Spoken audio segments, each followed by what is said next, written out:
Okay, so this is the slide for intellectual courage, and in terms of citation, this would be slide 4. So as you know, for step 4A, you are going to be talking about a time um, during this course when you reflected or did not reflect intellectual courage. In other words, you weren't able to manifest all that is in, or manifest what is entailed in being intellectually courageous, but in the context of this course. I'm going to say more about the kinds of examples you can come up with for this class when you are actually applying the concept and the information that is on the slide.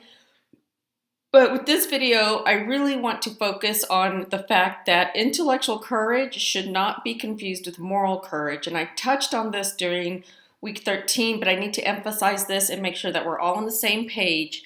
Intellectual courage is not would not, well, let me give you an example of what intellectual courage is not, okay? So notice that the definition says that it's the awareness of the need and ability to face and express ideas. That should say, and express ideas, not and ideas. Let me fix that real quick. Express ideas perceived as threatening or harmful. So what if I said the following statement, okay? Let's say we're in class and I asked somebody to give me an example of intellectual courage. Now, you've got to remember, you are applying the definition of intellectual courage from this slide. And whatever you say about your example has to be consistent and aligned with not only what is emphasized in the main definition, but cannot contradict, even if your example doesn't entail all of the characteristics, outlined in the bullet points below the main definition, it can't contradict what is here. And of course, you might decide to focus on how you failed to manifest intellectual courage at one point. Maybe you were intellectually timid or intellectually cowardly, or I don't like to say coward, like an intellectual coward. I use timid, or intellectually foolhardy. I don't know if there is such a thing. But, and I'll talk more about how you can explain that you did not reflect a virtue given the information on the slide.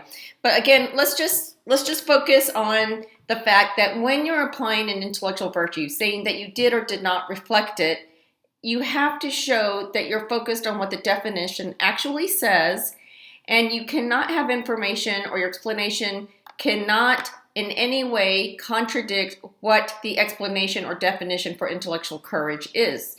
Now, let's say I ask the class for an example of intellectual courage and someone says, oh, I've got a great example for intellectual courage. And I say, well, what is it?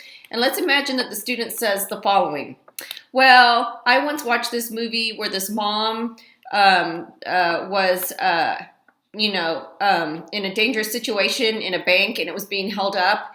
And the robber that was trying to get a hold of the bank's money, she saw the robber point the gun toward the stroller where her baby was.